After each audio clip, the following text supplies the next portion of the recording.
The whole brain child presents a scientifically grounded, accessible framework for parenting based on how a child's brain develops and functions. Daniel J. Siegel, a neuropsychiatrist, and Tina Payne Bryson, a child psychotherapist, explore the concept of integration, helping the various parts of a child's brain work together harmoniously. Rather than aiming to control behavior in the moment, the authors encourage parents to use challenging situations as opportunities to build long-term emotional resilience, empathy, and self-regulation. The book is centered around 12 key strategies, each based on how different brain systems interact and mature. The first two strategies, connect and redirect, and name it to tame it, teach parents how to engage a child's right and left hemispheres.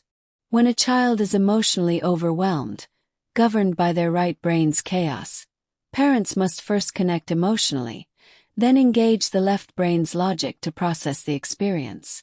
This sequence not only soothes the child but builds neurological pathways for emotional regulation.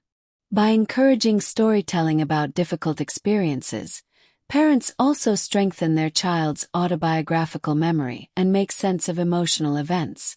In the next set of strategies, the authors focus on what they call the upstairs brain and the downstairs brain.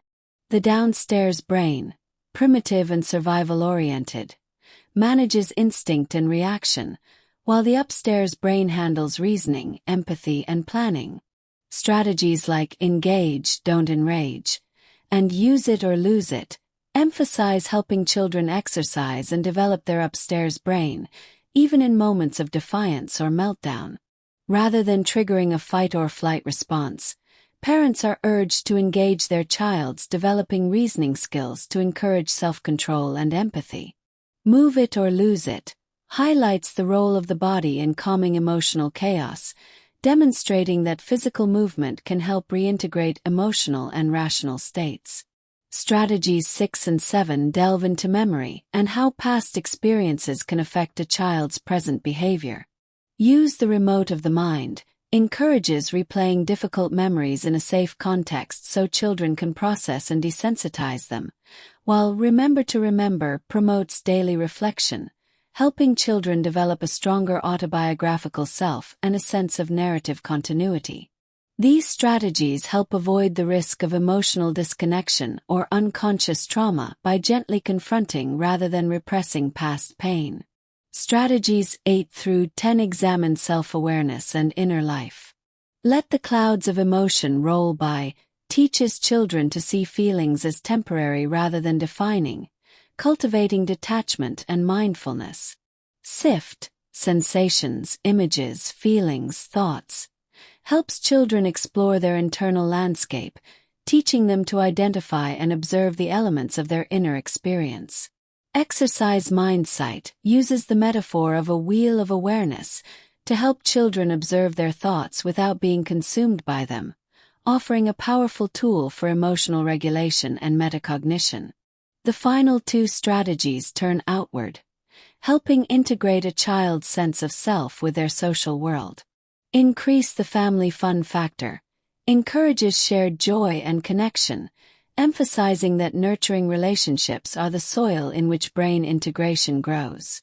Connect through conflict transforms arguments and disagreements into opportunities to teach perspective-taking and cooperative problem-solving, fostering empathy and social attunement. Together, these 12 strategies are not isolated techniques, but a cohesive philosophy of parenting that balances firm boundaries with compassion and connection. Each moment of conflict or distress becomes a teachable moment, a chance to literally rewire the brain toward greater emotional intelligence. Instead of focusing solely on behavior correction, the whole brain child urges parents to focus on long-term growth, self-understanding, and resilience. The overarching lesson is clear. Parenting is not about controlling a child's behavior in the short term, but about shaping their brain for the future. Integration between logic and emotion, memory and attention, self and others, is the key. When parents practice these strategies, they not only help their children thrive, but grow emotionally and neurologically themselves. Children, in turn, develop the tools to navigate life with flexibility, empathy, and strength. Action Plan.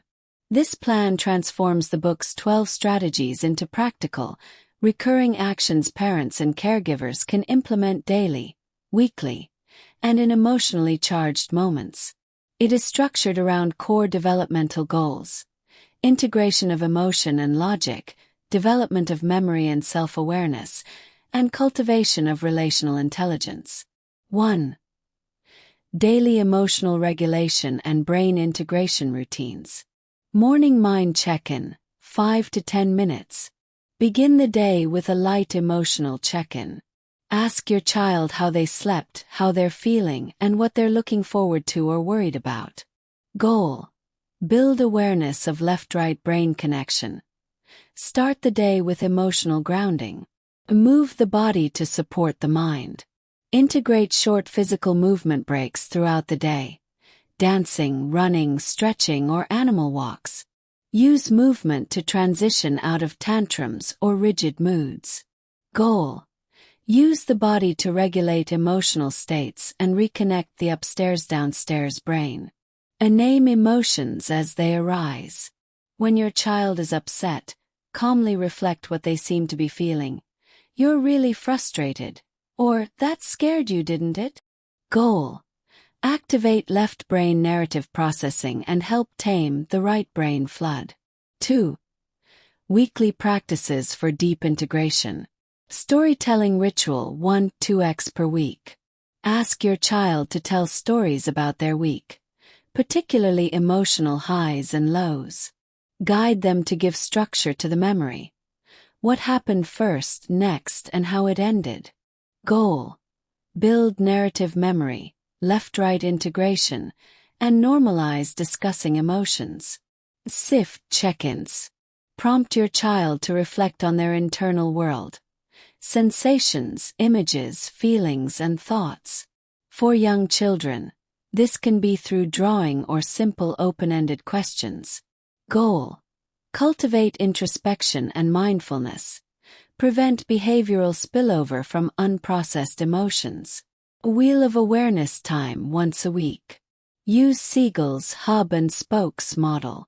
Ask your child to sit quietly and notice things in their body, thoughts, feelings, and then gently shift focus from one to another. Goal: strengthen metacognition, emotion regulation, and flexible attention. 3. Responsive actions during conflict or big emotions.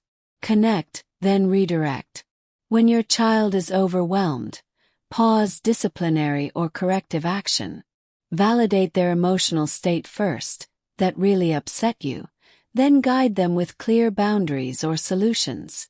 Goal: reinforce safety, trust, and integration of right-left hemispheres before engaging logic.